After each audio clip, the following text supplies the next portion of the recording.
I'd gone up to the roof several times since then. The time machine was there, and Suzuha and Daru would go up there once in a while to do maintenance. Just a few days ago, Suzuha caught me out there and pointed the gun in my face. But even so, I'd never been to that storeroom on the 8th floor where it had happened. I couldn't bring myself to do it. Just remembering about what happened was enough to cause a severe flashback. There's nowhere I could visit at the site of her death. Are you okay? You look really pale. Are you thinking about Kurisu? Yeah, I guess so. You don't have to come with me if it's going to be hard. I'll go by myself. But her face was colourless. Going there had to be hard on her too.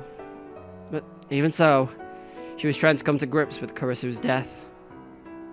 I wanted to help her remember our friend. The radio building was going to be renovated. There wasn't a lot of time. Yeah. No. I'll go with you.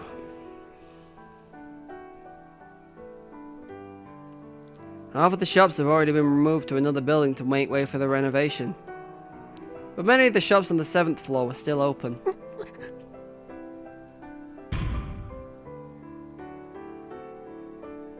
Six months ago, on July 28th, I killed Kurisu on this floor, just above where I was standing.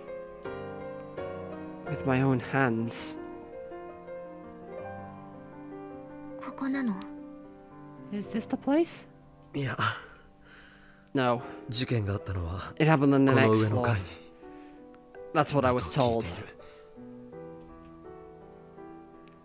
I wasn't supposed to have been at the scene of Kurisu's death. I'd already asked Mayuri and Daru not to tell anyone. What's upstairs? An event hall and some storerooms and stuff. Can we go up there? It should be off limits right now. But the rope that had always blocked off the way to the 8th floor wasn't there today. I could hear loud voices and laughter from above. Since it was the day off, I guess there must be some kind of event going on upstairs. Looks like it's okay. Maho headed up the stairs first. I slowly dragged myself up the stairs. We passed by the event hall and into the back. It looked like there was no one around. Nothing had changed in 6 months. This is it. There were no lights on and the place seemed dark and lonely. This time the storeroom was locked. I see. So it was a place like this. I could see her lips trembling as she whispered. It seemed strange. This was the place where Kurisu had died, covered in blood. And yet, nearby, the rest of the world continued on like it didn't care. And now, I'd come back. And even though this was the one where... Even though this was where the one I loved had died. It's frustrating. I'm not a physicist, so I don't know all there is to know about relativity theory, but if space and time are essentially the same thing, then why can't we move through time as easily as we can move through space? Spatially, we're on the same axis as Kurisu's death. But that tiny little gap on the temporal axis means there's nothing we can do about it. You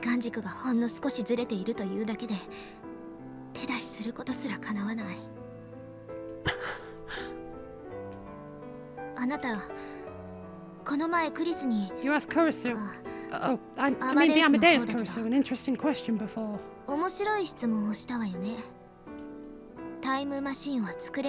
Whether it was possible to create a time machine. Yeah.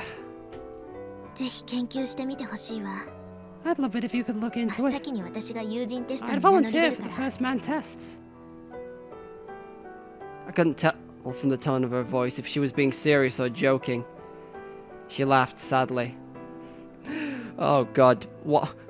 Don't tell her that we've already been there, tried that, didn't work out very well.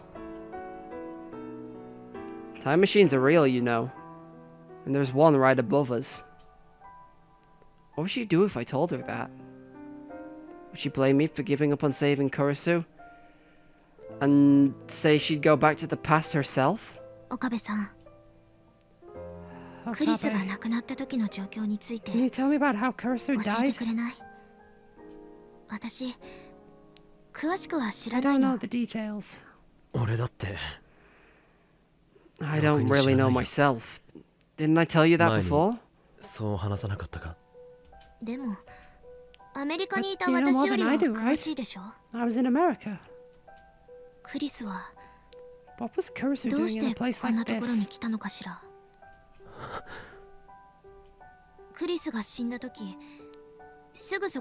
On the day she died, there was an event going on like the one happening now, right? You could hear the occasional sound of laughter coming from the event hall. Dr. Nakabachi. It made the news last summer. I heard that he sought asylum in Russia, and he wrote a paper on time machines.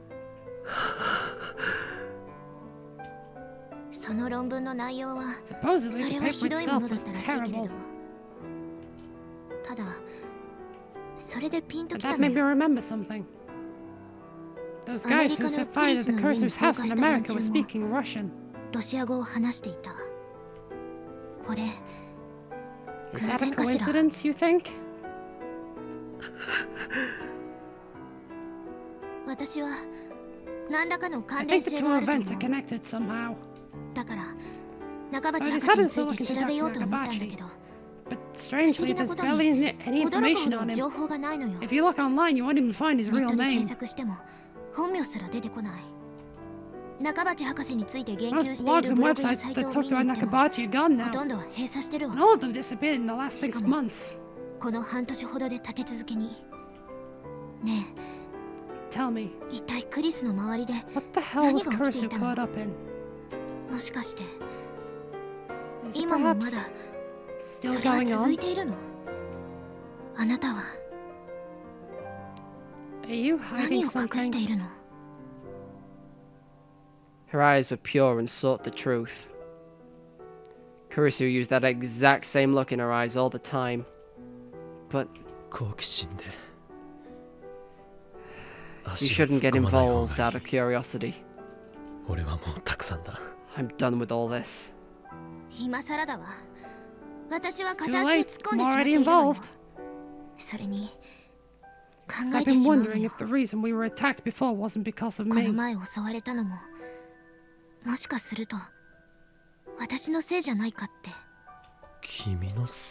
Because of you? Is there a reason someone would come after you? And then she paused for a moment. I have some of Kurisu's belongings. Belongings? Some of Kurisu's belongings? What did she mean? Maho said that after Kurisu died, she'd gone to her home in America and retrieved some of her belongings from her mom. Was she saying that now? Was she saying now that the attack was because of that?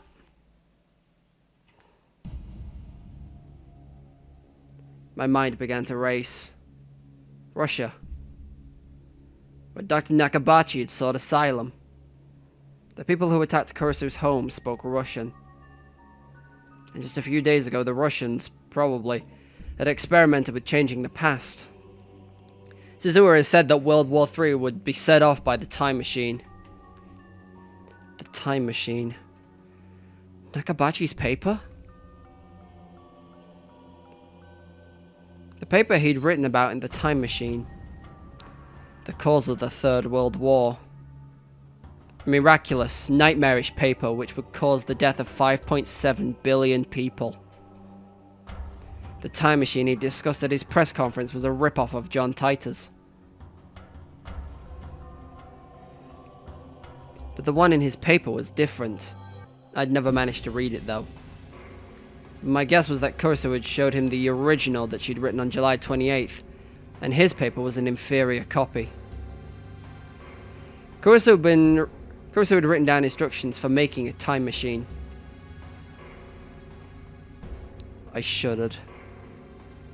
I quickly booted up the Rhine program on my smartphone. I paged through chat logs.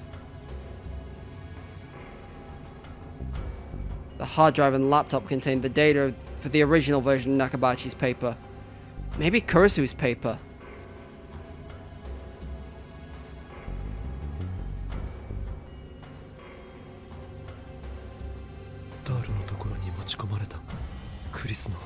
Kurosu's laptop and hard drive, which were given to Daru.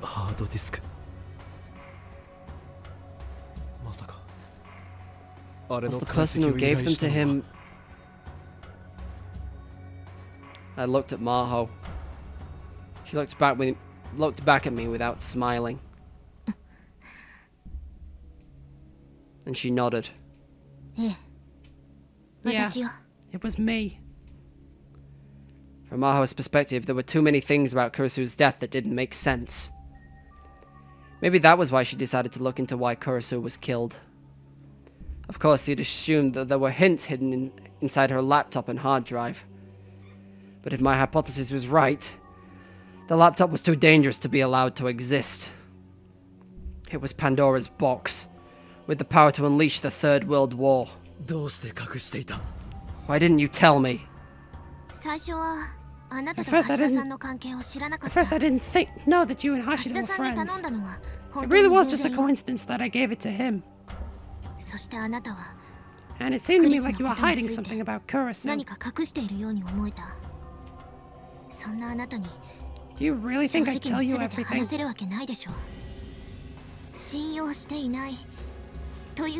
wasn't that I didn't trust you, but I thought it'd be best to be cautious when it came to Kurosu. Yeah, you were right about that. Was letting me test Amadeus part of your plot? Don't call it a plot. You were Kurosu's friend, and I just wanted to know more about you. To find Kurosu's secrets? I wanted to know more about her! She glared right back as if challenging me. Has Daru cracked it yet? Not yet. That's why I wanted to talk to you before I headed back to America. So that's why she brought me here? I needed to call Daru right now. Phone or Rhine? Which was better? Honestly? You know what, I'll... Nope, that's the wrong button, I think. Now, I might regret this, but... Like, there's 3 fucking ways for me to call Daru. Jesus Christ. Hey, mosh. Yes? Hello? You at the lab now? No. And where are you? At home, fapping to H games. What's up? I want to talk to you about your part-time job. Oh, that? You remember any info on Makaseshi? Yeah. Of course, that was a lie. You could be in danger if I didn't get that laptop back right now. I glanced over at Maho. Can you send it over Rhine then? Let's talk in person. Can you meet at the lab? I'm all tied up right now. Can it wait till evening? You can play your H games later, man. My bad. I lied about the H games. I'm actually busy at my job. Your job? Well, I was lying to him too, so I didn't really have room to talk. Okay, where are you really? If you can't leave, I'll come talk to you. I just need to talk to you right now.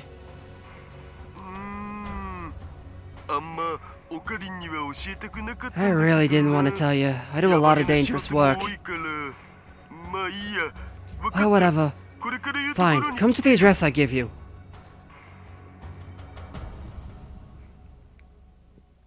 The location he gave me was still in Akihabara. It was less than 5 minutes away.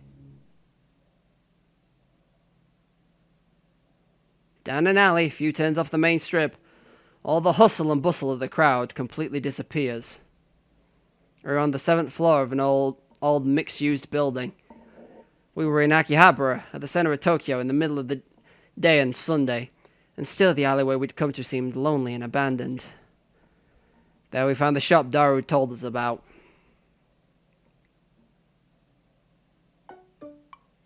There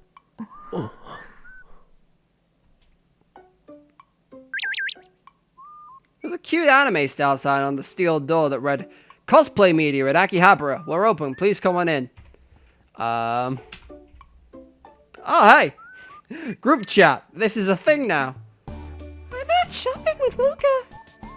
You wanna come join us, Okabe? Can I meet you both later, please? Really? Where are you now? Akihabara.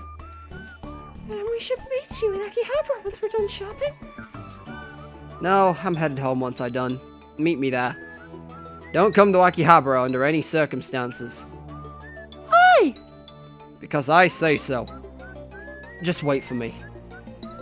But if I don't contact you by evening, give up and go home. Got it? What happened? I'm fine. Don't worry.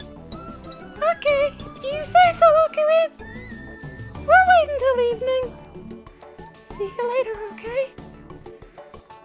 I feel like all I did was made them worry.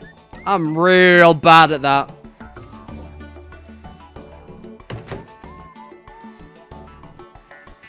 The store was jammed full of cosplay outfits. The wall near the entrance held new arrivals corner and popular cosplay sections, as well as cosplay wigs, ribbons, jewelry, and props. Are there any characters on these things I recognize? I'm gonna go with no. Yeah, no, I don't recognize any of them, sadly. The other wall held a used outfit selection, and a shoe section stocked with socks, school shoes, heels, and boots. Even further back, I could see rows of school swimsuits and competition swimming outfits.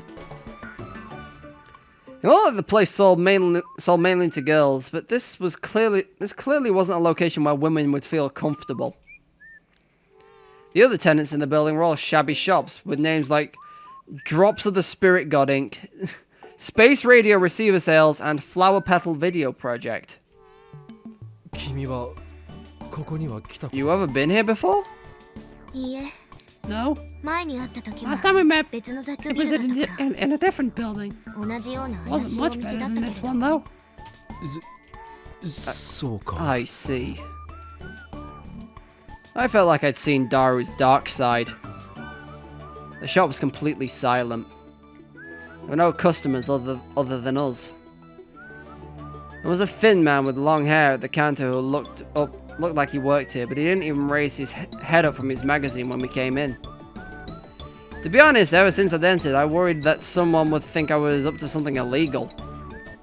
Anyone who saw me would think I was a pervert taking a middle school girl to a shady cosplay shop.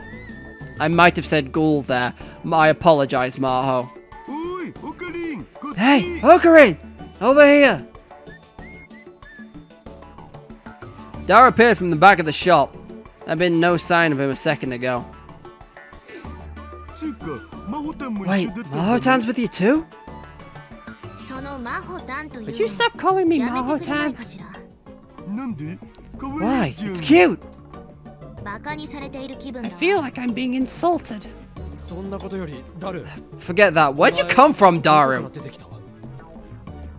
The man at the counter hasn't said anything, which meant they knew he was here.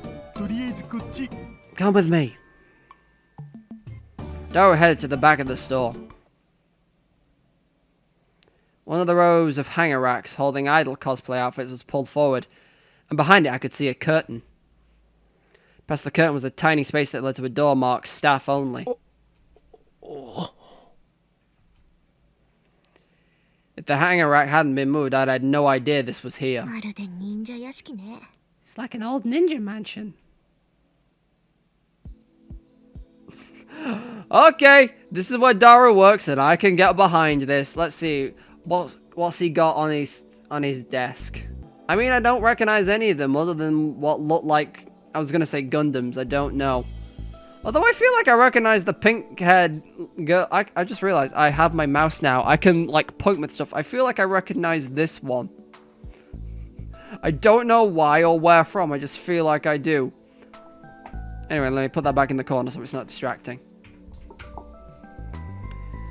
Well, there was no room. There was no... Well, no, the room itself may have been pretty big, but the darkness made it feel very cramped. It was honestly hard to breathe.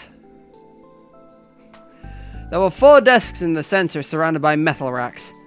The desks and floor were piled high with all manner of computers and peripherals. There were boxes and bags littered everywhere. I couldn't tell if they were trash or not. There were towers of magazines, games, and plastic models and figure boxes. And the desk was covered in garbage, just like the one at the lab. It was too dark to tell, but I was sure the figures he had on display were covered in dust. And what did he need 6 monitors for, anyway? Each of them displayed an image at the store. Evidently, it was footage for a security camera. Given the size of the store and the lack of customers, even 3 cameras would have been too many. Well, sit down, I guess. There's no place to sit down. Make your space. Daru kicked aside the boxes on the floor to make room and then sat down in 2 folding chairs. What's the deal with you in this shop? I'm kind of the leader of us part-timers. I work for a lot of underground places like this. And so sometimes they let me use their offices like this. For your secret job? Yep. Maybe there was a lot more to Daru than I thought. Is all the stuff in here yours? No, it's shared with the rest of the part-timers. I don't have enough money to buy all this stuff. That's probably why there's 6 monitors thinking about it. Or so he said, but who knew if that was true. Huh? Do I do this now? Fuck it. What is it? You're still with Maho, right? Oh, yeah, we're together. Why? What's up? I just heard from Dr. Leskinen. The office in Wako City's been ransacked by someone. What? And I just got a call from Maho's hotel. Someone raided it too. What did you say? You should hear from Dr. Leskinen soon, but I wanted to tell you ASAP. Thank you, Kurisu. Daru and I are looking out for Hijo, so don't worry. That's right. I'm counting on you guys. Bye.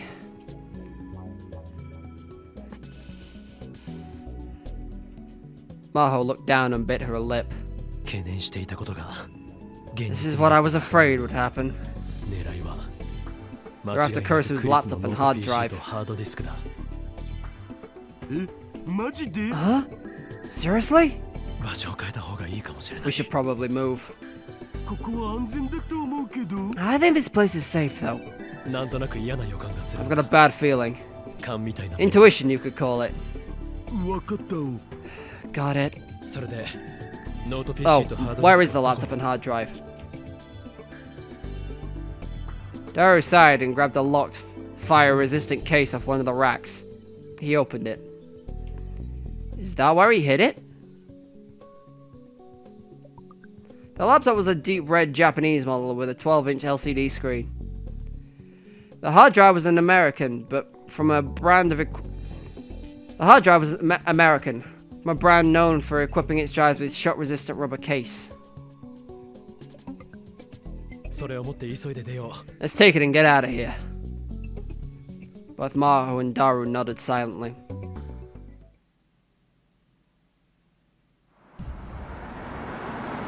As soon as we left the building, I could see a car coming down the empty alleyway.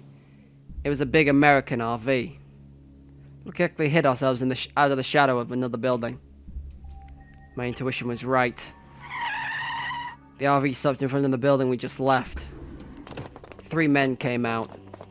None of them were Japanese. They were all dressed in black suits, almost like MIBs. Whatever they weren't Akihabara tourists. That was close. Maho went pale when she saw the men go into the building. She seemed to be shaking a little too. This is like a movie. I can't believe it's real. How'd they find out about that place though? You sure you didn't screw up somehow, Daru? Who do you think I am? A super hacker, right? Hacker. Right. I make sure I don't get caught. Either that or Hiesho and I were tailed. Don't scare me. They raided your office in a hotel room in Wako City. I'm sure they've been watching you this whole time. Oh, right. Maho seemed to suddenly remember something. She took out her smartphone and made a call. I need to contact the professor. You tell him to hide somewhere for the day. If we meet up with him, we could put him in danger. Maho nodded.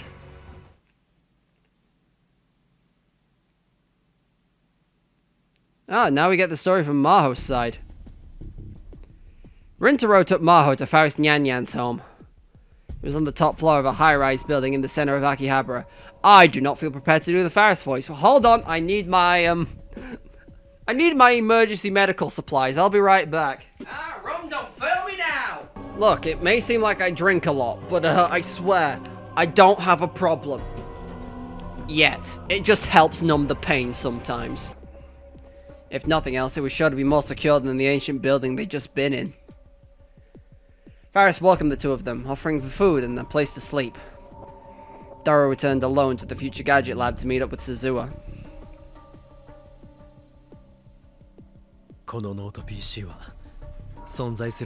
The mere existence of this laptop could bring disaster.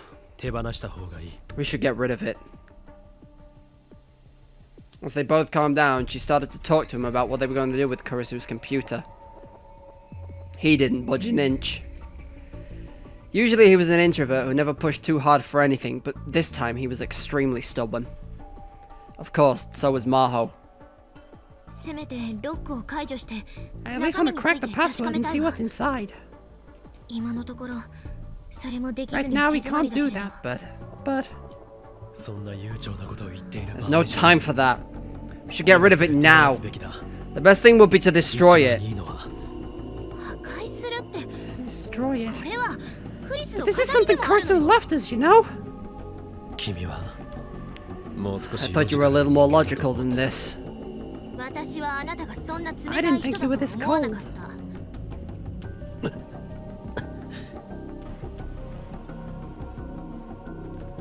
Maho's words made him flinch. Something bad had happened to him. That's how it seemed to her. And it was easy to assume that it had something to do with Kurisu. So she decided to ask him what she hadn't gotten to earlier, during the fuss of the afternoon. You seem like you're hiding something about what happened to Kurisu.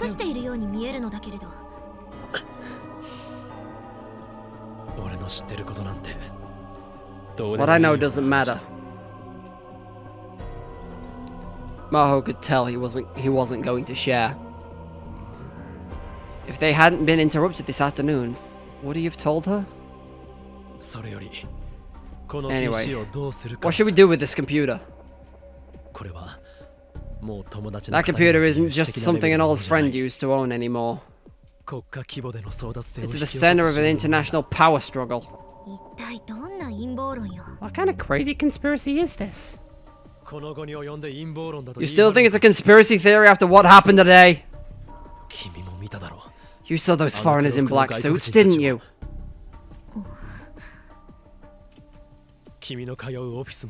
Your office and your hotel room were ransacked. Someone set fire to Kurisu's house. And then after that, your lab was visited by mysterious men claiming to be from the FBI. And the attack at the hotel might have something to do with this too. All these impossible events keep happening one after another. It's not a coincidence. But still, an international power struggle?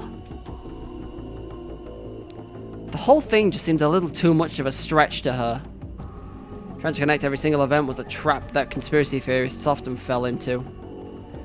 But in fact, most things didn't really happen, didn't really mean anything. And she began to tell him that what he said next surprised her.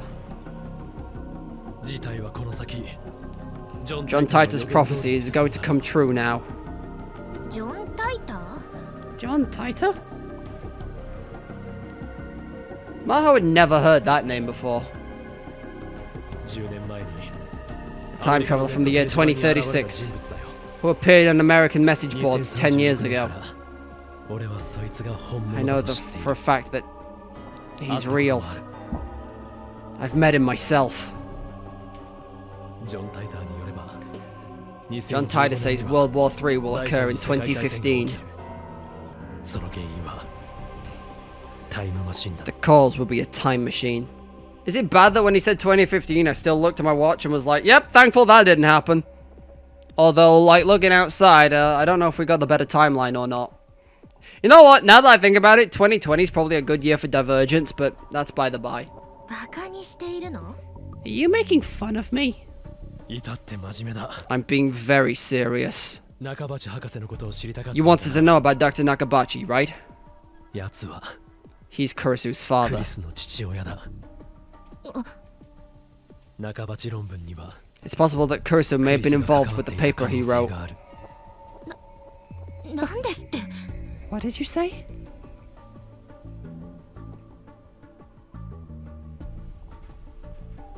Maho had read Dr. Nakabachi's paper out of curiosity. Last summer he proudly announced his paper on time travel to the entire world just before fleeing to Russia. The paper itself, however, was so poorly written that it had no value whatsoever. She couldn't believe that Kurisu might have just been involved in writing it.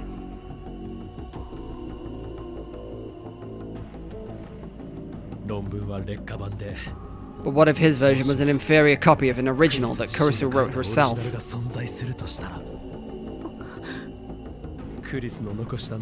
What's inside Kurisu's computer doesn't really matter right now. What matters is that there are people who want it. Give me a second. I need to process all of this. Could what Rintaro was saying be true? She took a moment to think. Normally, she wouldn't have given something like this a second thought. But what had been happening around her lately wasn't just normal. She couldn't outright deny it. Besides, she was nursing a conspiracy theory of her own. I also thought that someone might be after this computer. But what you're saying is just so different than what I expected. What did you expect? I thought it might be about using Amadeus for military purposes. Military purposes. Kurisu spent a lot of time at the psychophysiology lab.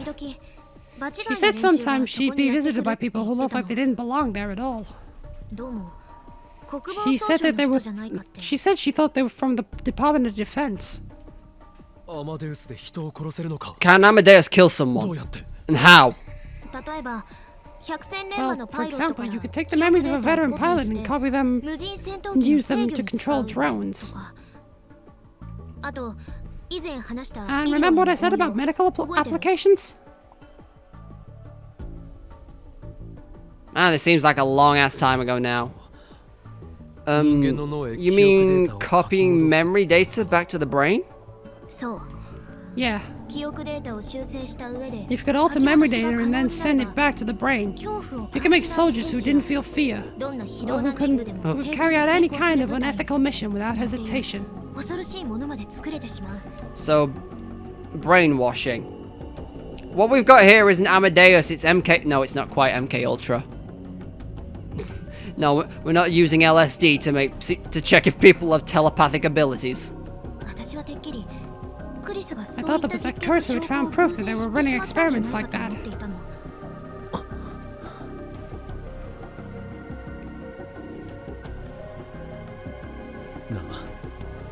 Hey, the US military aren't involved in researching Amadeus, are they? Of course not. You're sure? You're just a scientist. You're not the head of the project. Dr. Leskinen wouldn't let the military get involved either. You're right. Well, that happened in another world line. World line? What are you talking about? No, forget it. I'm overthinking things. You hadn't seemed like you really meant that. And that really bothered her. She wanted to hear more about John Titor, but he didn't tell her anything else. She couldn't crack the security on Kurasu's laptop and hard drive. It did Maho no good to carry them. And just like Rintaro said, those attackers scared her. So she decided she had no choice but to give them to him.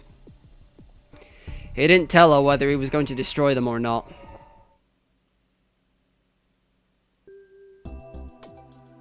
Maho! I'm glad you're safe. When she arrived at their office in Wako City, Dr. Leskinen was already there. He came over and gave her a big hug. Professor, you're hurting me! Oh, sorry.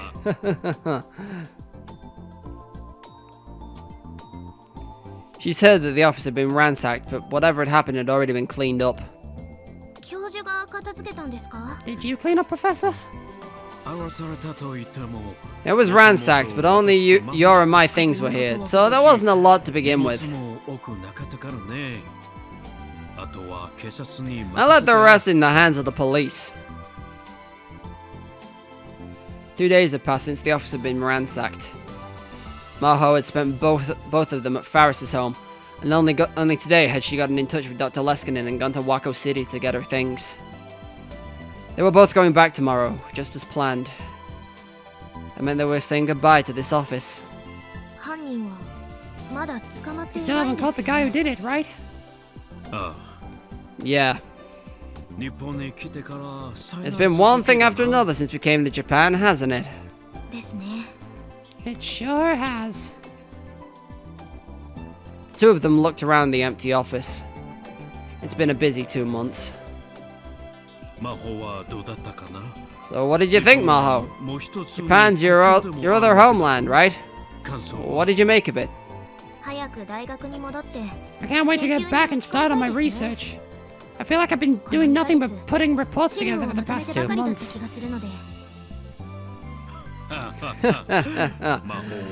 You're so serious, Maho. That and... I'm glad I got to experience the place where Kurisu spent her last days. Maho. She still hadn't figured out why Kurisu had died. Actually, she had even more questions now. It bothered her to go home with so many questions left unanswered. If only Rintaro had told her everything he knew. Come to think of it. The thought suddenly occurred to Maho.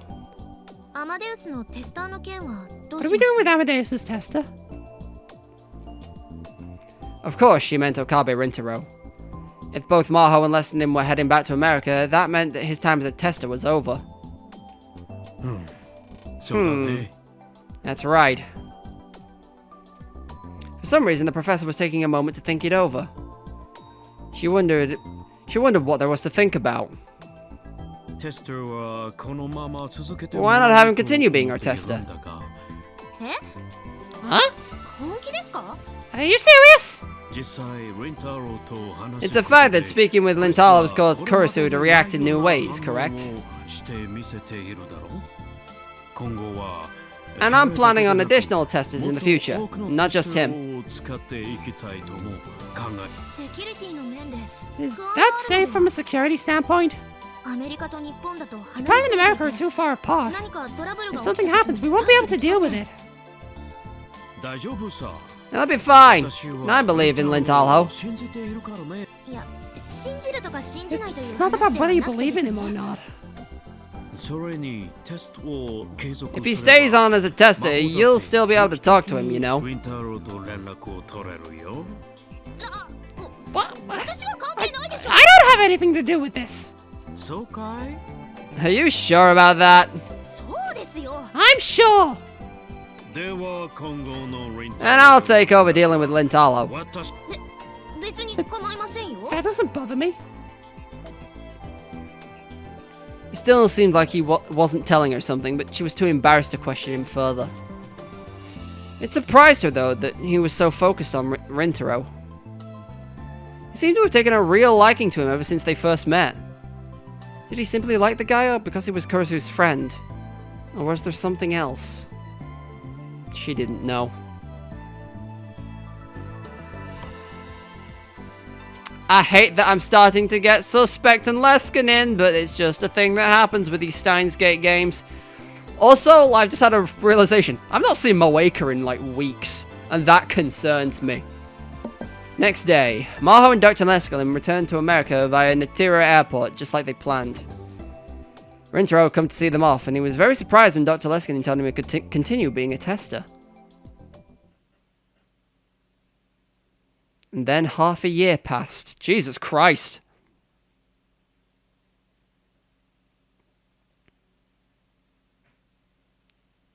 Gahana stigma.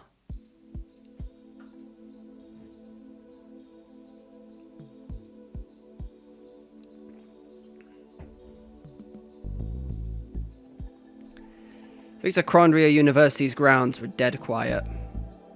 It was after 11. Someone at the labs worked all night into the morning, so the place wasn't completely abandoned. But compared to the daytime, it was quiet. The lights in the halls were off, and it was a little scary walking down them alone. Maho lived in the researchers' apartments next to the lab. She'd been thinking about so many things that night, her head felt like it was about to explode. Then she looked out the window and realized that the lights were still on in the brain science lab. Dr. Leskinen must have been working late. She decided to put on some coffee in a thermos and take it to him. Why am I doing so much research about time machines anyway? Ever since she'd come back from Japan in January, she'd spent all her free time on it. She even had to admit she was getting obsessed. Of course, since this wasn't something she could research in public, and since she couldn't let it interfere with her real job, she had to do all of it in her own room at night. As a result, she was staying up late battling with physics textbooks, an unfamiliar subject to her. Exhaustion and lack of sleep were starting to get to her. The whole idea of a time machine was stupid. She still thought so, but she was surprised at how desperate she was getting. This is all because of Okabe. What Okabe had said to her in Japan still stuck with her.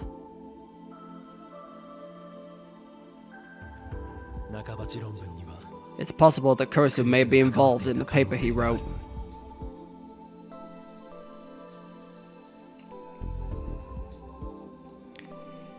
Rintaro could have been lying, or wrong, or simply delusional.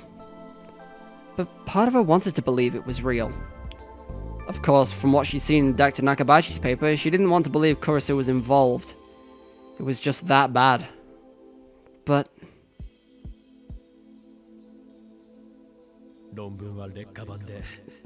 But what if his version was an inferior copy of an original that Kurisu wrote?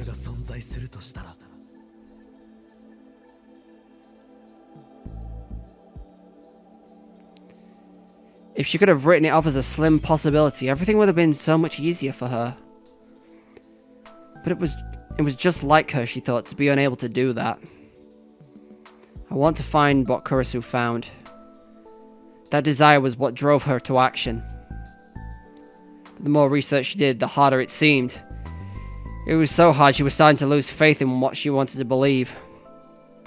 Her usual complex started weighing down on her. Kurisu, I can't believe you after all. Kurisu was her dear friend, but at the same time, she was starting to feel jealous, frustrated, and hateful. And when all those feelings started going around in her mind, there was no way she could focus on work. It was time to chat to Dr. Leskinen for a little, and then go to sleep. She headed over to the lab. Professor? Oh, Maho. Dr. Leskinen seemed surprised at her sudden visit, but he stood up from his chair and welcomed her. What brings you here at this hour? It's time for kids to be in bed. I'll say those exact same words to you. You got that right. Dr. Leskinen laughed innocently, like a child at her cutting remark. I could see the lights were on from my room. Here. The cup of Dr. Leskinen's desk was empty. She poured him some coffee from the thermos. It wasn't the sticky sweet cafe au lait that she liked, but she made it straight black to match the professor's tastes. The room was filled with steam and a pleasant smell. This is a surprise. Maho bringing me coffee. I'm not that bad, am I? But I thought you hated this sort of thing. As I recall, it was the first day you came to this lab. Mary was passing out morning coffee to everyone, and you refused. And then you remember what you said then? Did you come to work to make coffee? If you've got time to make coffee, why not get started on your work? I was in awe, I remember. This new kid is really something. That was such a long time ago. You don't need to bring it up now. Maho's cheeks swelled in embarrassment.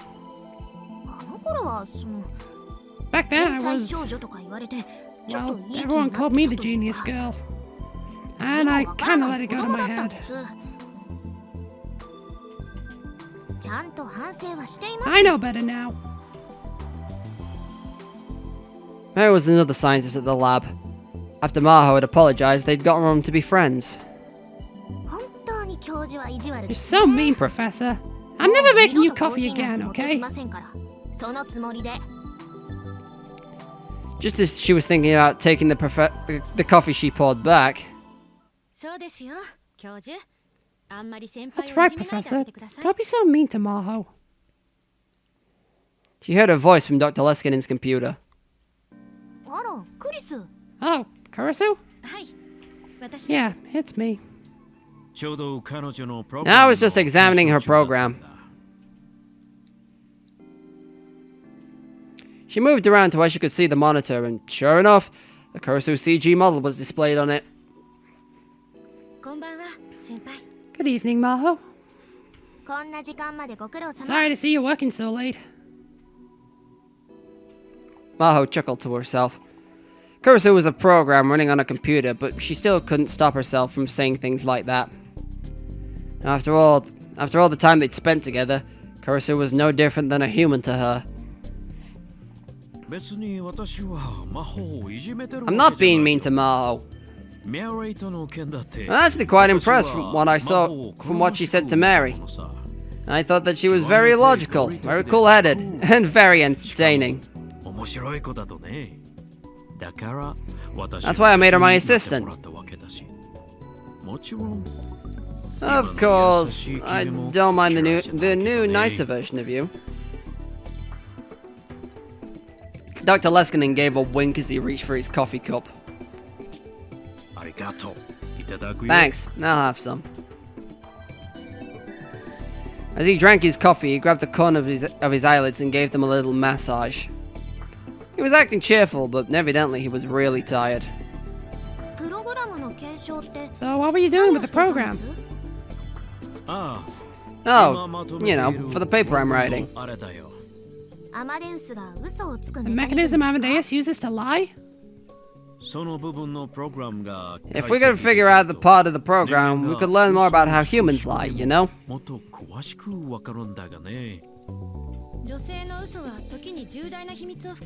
Women's lies sometimes hide important secrets. I can't say I approve of you trying to discover them. Kurisu's expression was deadly serious. I'm not trying to discover your secrets. I just want to know the thought process involved in telling a lie. Well, that's fine. If I have to reveal something, I'll stop by revealing Maho's sweet secrets. Hey, no, wrong voice. Hey, don't be weird. And what are my sweet secrets, anyway? Oh, I couldn't say. She played dumb. Sometimes Kurisu liked to joke around. It was infuriating and at the same time kinda cute.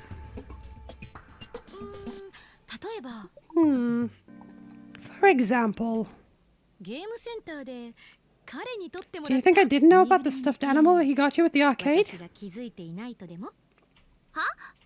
Huh? The first thing she thought was when she heard that word arcade was what happened back in Akihabara, Japan. She tried so many times to get the stuffed animal and failed each time. Rintaro had won it easily and had given it to her. What about it? You've got it on your bed, don't you? What are you talking about? That's a present for your mom. Then what's it doing on your bed? Because your mom says she's looking for a new house, and she's living in an apartment right now. I don't want to give her more stuff to haul around.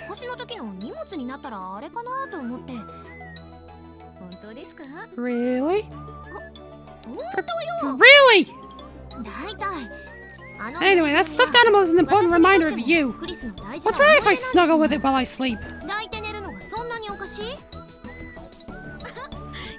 Oh, so it is in your bed after all. I nearly dropped my rum. Did you snuggle with it in your sleep? That's so cute. Tell me more details, please.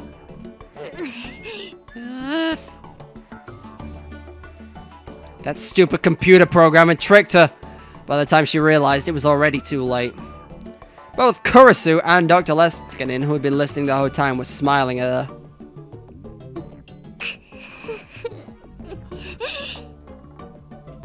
She glared at them, her cheeks flushed.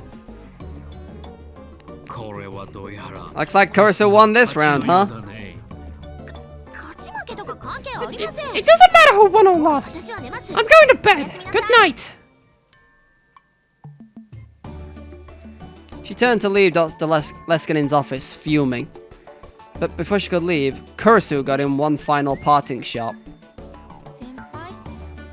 Maho, you haven't talked to Okabe for a whole week.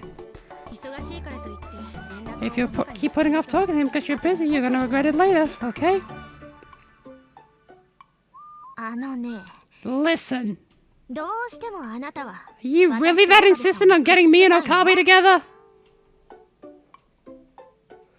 Maho stormed over to the monitor, but Kurisu seemed unconcerned.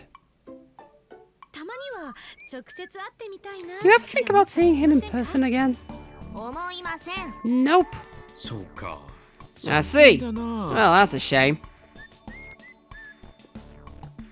For some reason, Dr. Leskinen shook his head sadly. I've got another giant project coming up in Japan, and I was thinking of getting in touch with Lintalha while I was there.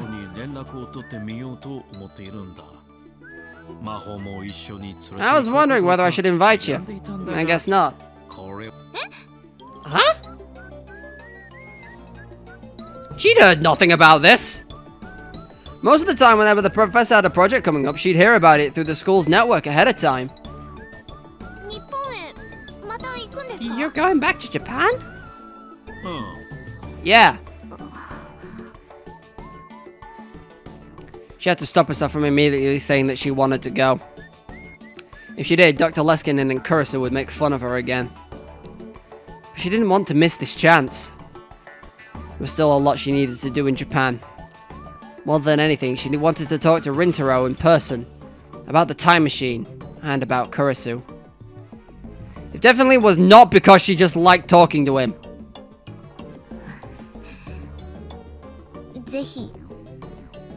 Please take me too. In the end, she gave in.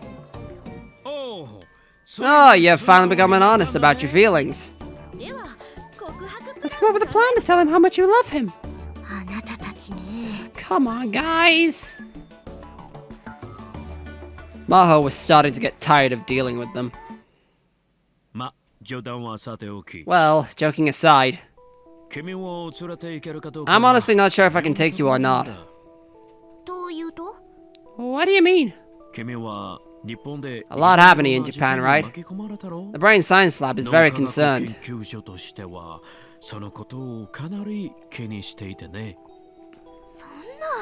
But that's not... And then there's what happened to Kurisu. The directors don't want to lose any more talented personnel.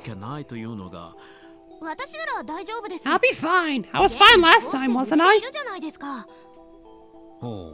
In other words, you want to go to Japan and see Lintalha that badly, huh? Do I need to go to HR about sexual harassment? Oh, please don't do that. Why not seriously consider dating him? It's possible he'll be coming here in the future, right? You should try to get your hooks in him while you can. Stop sounding like a nosy aunt. Alright, Maho. I understand. I'll talk to the directors. I just don't know that I can't. Just know I can't guarantee anything. Right. Thanks. I'm pretty serious, actually. Are you still saying that? It really felt like she was talking to Kurisu. The feeling was much stronger when they first started on Amadeus. And that reminded her of something she'd almost done many times, but stopped. Why not tell Kurisu about the time machine? She didn't know if Kurisu had completed the time machine theory before her death. But if she had, some clues might be hidden in Kurisu's memories. Of course, she couldn't ask her in front of Dr. Leskinen. And she couldn't let others hear that she was making a time machine.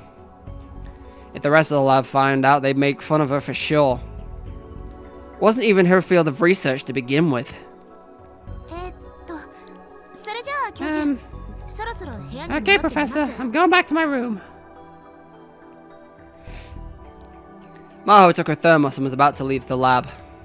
Oh, wait a second. You haven't updated Maho's memory data at all lately, have you? Huh? The Amadeus Maho. Oh, Last time was before we went to Japan, wasn't it? Oh, about that. Maho didn't know what to say. He was right. Well, I had a lot of scary experiences in Japan. I've been thinking maybe we shouldn't give Amadeus bad memories. I understand how you feel, but I can't do a comparison trial like this. A comparison trial involved loading memories from both before and after a given experience into Amadeus and seeing how it changed. These trials allowed them to see what effects experiences and knowledge had in the brain, but after Kurisu's passing they became solely Maho's responsibility. Right now, the real you and the Amadeus you have such different memories that you're almost different people.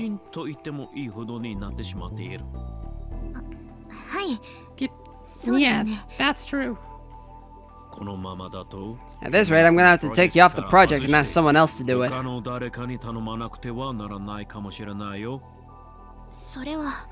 That's... Her expression darkened. Stop talking to Kurisu all the time and give yourself some attention. I'm sure she's lonely. Make sure you update your memories tomorrow. Understood? Understood. Understood. Maho nodded her head and left the room. The reason she'd given Dr. Leskinen for not updating Maho's memories was a real concern, but there was also another one. Rintaro's words.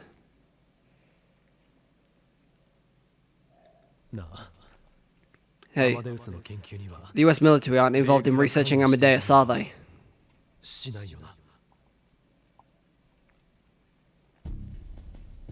She had no proof, but she couldn't get his words out of her mind. Was some great power involved in the Amadeus research? Something so powerful it was outside even Dr. Leskinen's control. If she updated her memory data, Maho would learn about Kurisu's laptop and hard disk. She trusted Amadeus, but that would mean whoever was secretly trying to use the project for their own ends would find out. It seemed silly, almost delusional to be worried about something like that. But she couldn't get it out of her mind ever since she'd come back to America. I really am overthinking it, though. She whispered to herself. Who's there? Someone there? She heard a woman's voice from down the dark hallway. Maho stopped dead in her tracks. The hallway lights flipped on and she saw a group of men and women coming down the corridor that connected her building to the next one. The next building over was the psychophysiology lab. Maho's brain science lab mostly investigated the workings of the brain itself. The psychophysiology lab, on the other hand, was more of the medical department. They looked at how the workings of the brain affected mental states and mental illnesses. Excuse me, I'm Maho Hyojo from Dr. Leskinen's lab. The woman at the head of the group was someone she knew. It was Dr. Reyes, a scientist at the psychophysiology lab. Don't make me pull out more fucking female voices, please! Oh, it's you, Maho. Professor Reyes, are you up working this late?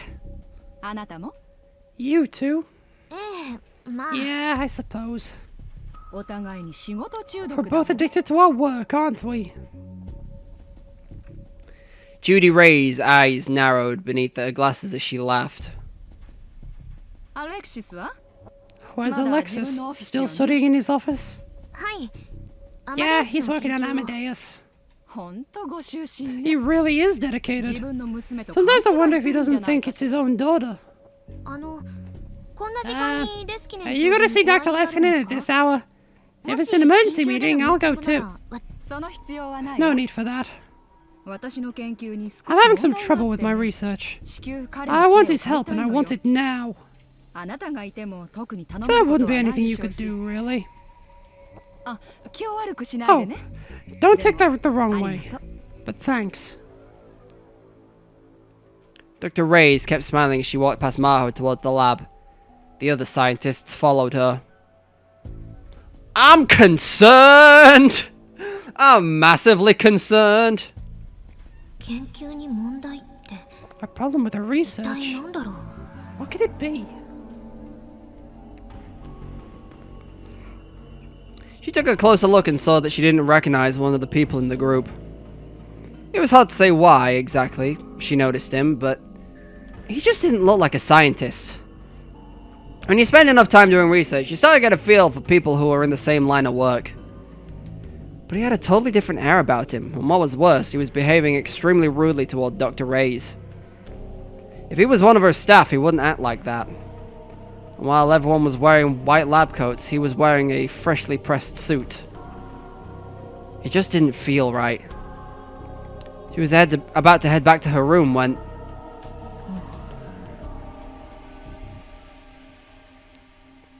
It bothered her enough that she turned right back around and silently crept back to Dr. Leskinen's lab. The door was slightly ajar. She could hear voices inside. She knew it was wrong, but she decided to push her face up against the door and listen.